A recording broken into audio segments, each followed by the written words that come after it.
The recession is over. We're looking at potentially the first major improvement really since the recession began. The recession is over. The economy is expanding and we are creating jobs.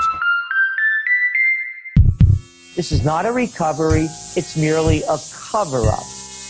It's not a recovery. The politicians in this country bankrupted us.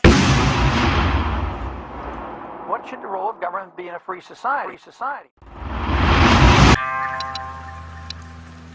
So why is there a major national debt crisis on the horizon? When U.S. debt growth started to outpace our economic growth, that's when the problem crossed an invisible line into a coming crisis. When U.S. debt growth started to be funded by the Federal Reserve creating currency, the problem crossed the point of no return. The Fed could then come in QE3, QE4, QE5, QE6, whatever they want to do. Now the Fed is in a situation where they are damned if they do, damned if they don't. You see, private GDP hasn't risen in 14 years. GDP has been rising because of two factors: government spending and government manipulation. The borrowing and spending not only takes capital away from the private economy, it creates demand for an unsustainable workforce. So much so that our economy is now dependent on the Federal Reserve to keep interest rates low, pump money into our stock market, and fund government spending through quantitative easing programs. The perception that the standard of living has increased in our nation since we left the gold standard has appeared to increase, but we believe this to be due to technology and a massive debt expansion. I'm Stanley Johnson. I've got a 4-bedroom house in a great community. Like my car?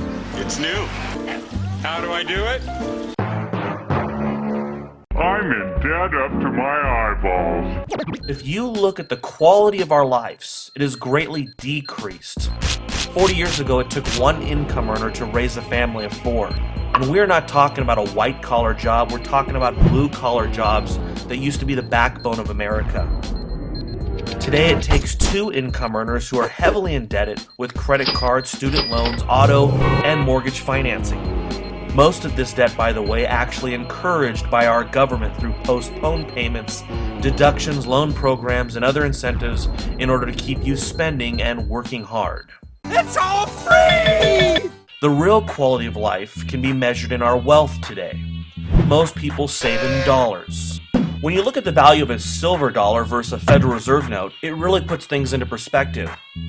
In 1971, a silver dollar, or a dollar, was able to purchase roughly 3 gallons of gasoline. However, today a fiat dollar can only purchase 1/4 of a gallon of gasoline, and a silver dollar, because of the silver in it, can purchase over 7 gallons of gasoline. The U.S. Federal Reserve note has lost 91% of its value against gasoline, while at the same time real money that is not created out of thin air has actually increased in real value. When America began, our government cost every citizen $20 a year. Today it charges each of us an average of $10,000 per year. It took our nation 206 years, 39 presidents, to reach our first official $1 trillion in national debt. The second trillion took 4 years. The last trillion took 8 months. It's because today, Americans of different beliefs came together again. In the final hours before our government would have been forced to shut down, leaders in both parties reached an agreement that will allow our small businesses to get the loans they need. Now, as far as our government cutting expenses, very unlikely. Even though the news of the day is that we averted a government shutdown with $38 billion in cuts, we have to remember, the agreed cuts are based off of a budget that was never enacted. In fact, total approved spending is actually larger than it was in 2010, by about $300 billion. So our government just agreed to spend and borrow more. Therefore, in Washington, it's considered a cut. Now, looking at this $38 billion of supposed cuts, it is barely a drop in the ocean. $38 billion is 1% of the projected 2011 budget. It is around 1/4% of the official national debt. And when looking at how much new debt we are going to add to our official national debt in 2011, $38 billion is only 2.4% of the new borrowing for 2011. In order to be taken seriously, we need a $1 trillion real cut in spending. Remember, it is this decade that our spending will accelerate as baby boomers enter their entitlement programs. this decade, according to the leaked cable from the Saudi Arabia embassy, that Saudi Arabia will peak in oil production. WikiLeaks, they're saying that U.S. officials think that Saudi Arabia is overpromising on its capacity for supplying oil. And it is this decade that China will fully and completely internationalize the Chinese renminbi. This decade will see tectonic shifts and systemic changes in our global economy. Already our debt to GDP is close to 100%. Our debt obligations to GDP is around 500%. Clearly, the need for constant deficits and debt expansion to keep the illusion going is going to likely end early in this decade. Now, the old saying is that the rich get richer and the poor get poorer. In our opinion, this is true. So with this knowledge, we would say it is pretty important to make sure that you're not poor going into these massive changes this decade. Did we mention our debt is like an adjustable rate mortgage? That's right, our debt isn't fixed, which means currently we're enjoying historically low interest rates, paying an average of just over 2% for interest on our debt. So what would happen if interest rates rose? I mean, is it possible? Well, the world's largest bond fund manager sure thinks so, not only selling U.S. Treasuries in 2011, but recently announcing he is shorting them. The economic debt tsunami is not far now.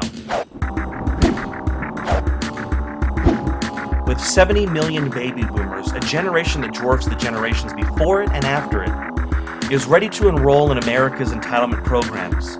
These programs are set to skyrocket in payees, while at the same time income for these programs will decline due to the generation behind the baby boomers being smaller and the baby boomers no longer working and paying as much into the system. Soon, mandatory spending will consume the entire income of the United States. The U.S. has two choices: default or default through inflation, which seems to be the choice already taken. With QE2 now responsible for purchasing 70% of U.S. Treasuries, the Fed will have to continue with QE3, 4, 5, 6, 7, and possibly even more. And we may drop 10-15%, and then QE3 will come, and QE4, QE5, QE6. Oh. So you went all. What did you get to? QE8. I don't think anyone talked about QE8 yet, Mark. But actually, I made a mistake. I was meant to say QE18.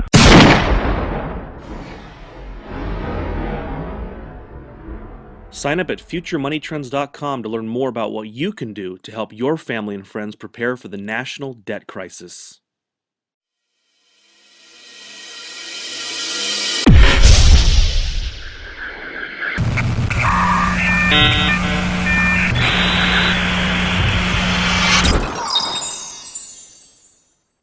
Trace of consciousness.